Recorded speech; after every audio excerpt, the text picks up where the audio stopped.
Good afternoon and welcome to my collaboration and leadership reflection video for NURS 4020, Leading People, Processes, and Organizations in Interpersonal Practice. At Capella University, my name is Lisette Molina. We are in the month of October 2024.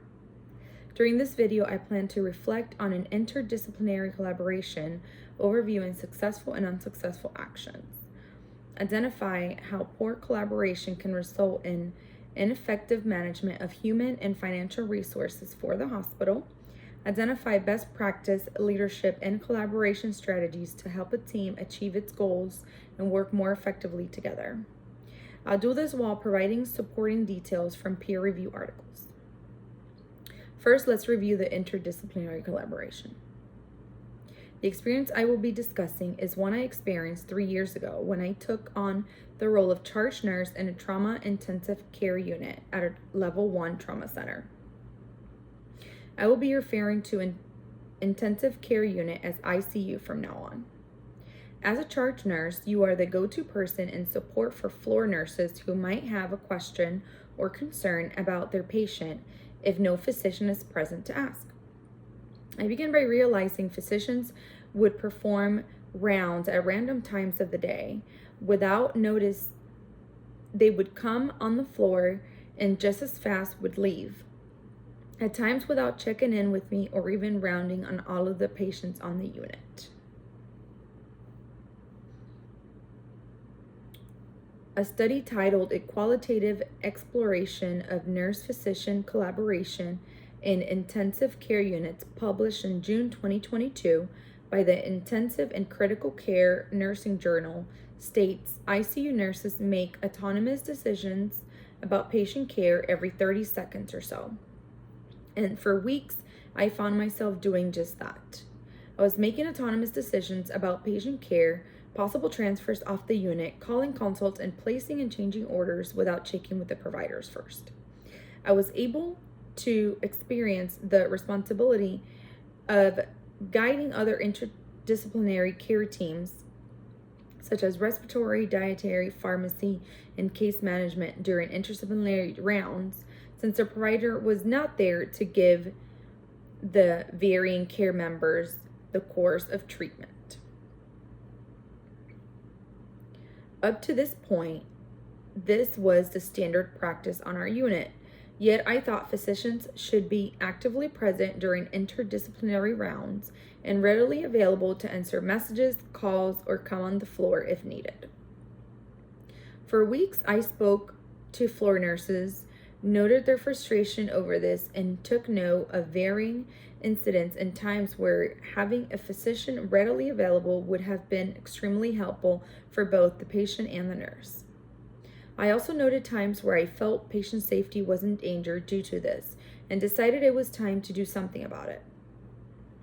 I began by seating a meeting with our unit manager. During the meeting, I outlined the information I gathered and passed on the level of frustration our nurses on the unit had expressed.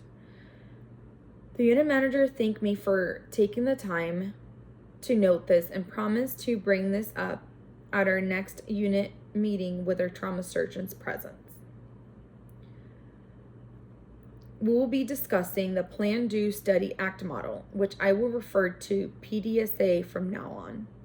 As Chen et al. 2020 mentions, the use of this learning process ensures that reliable conclusions are drawn regarding the effectiveness of each intervention, resulting in best practice strategies for our teams to achieve their goals. During the plan phase, I, along with our unit manager, met with the head surgeon from the trauma team. During the meeting, we discussed the frustration nurses were feeling, the unsafe environment this practice was creating for patients, and steps we could take to ensure patients were safely taken care of. During the meeting, we noted there were always 10 trauma providers at the hospital at one time, 5 of which were surgeons and 5 of which were mid-levels.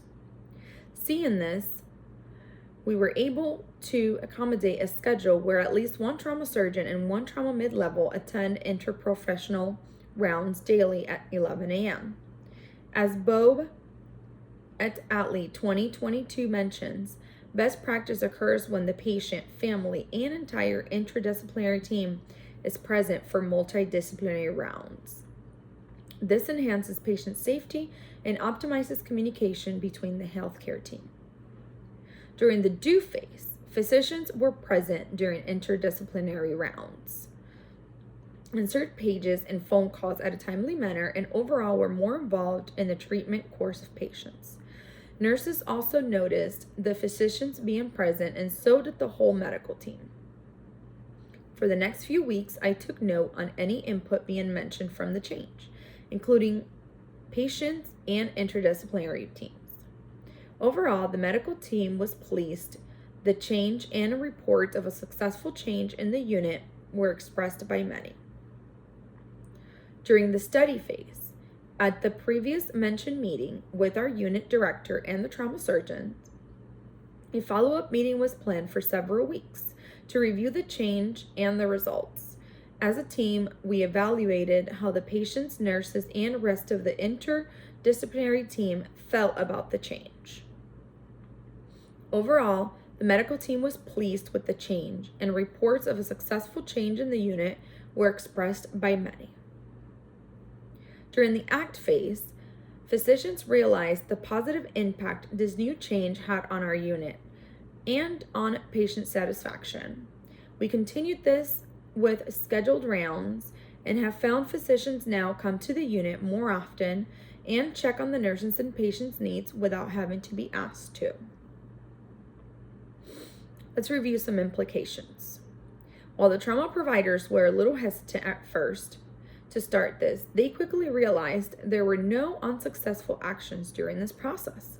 On the contrary, the whole interprofessional team and patients both felt supported by the providers, which was the desired outcome for this change. Prior to this change, our unit was experiencing increased staff frustration, patient complications, and increased ICU length of stay. This was due to ineffective collaborating with providers along with inefficient management of available staff. This in turn increased hospital costs for each stay, which negatively affected financial resources available to our unit. Once the change was implemented, we noticed a reduction on patients' complications, hospital direct cost per ICU bed, length of ventilation days, and overall decrease in ICU length of stay. Similar results were noted by Adam et al. 2022 in an article titled "The Impact of Intensive Care Unit Physician Staffing Change at a Community Hospital." In conclusion, by using the best practice interdisciplinary collaboration strategies such as interprofessional education, learning, and leadership intervention mentioned by Samarigo 2020 in an article titled "Interprofessional Collaboration, Time for a New Theory of Action," our healthcare team was able to bridge a gap, allowing for safer patient care and healthier work environment.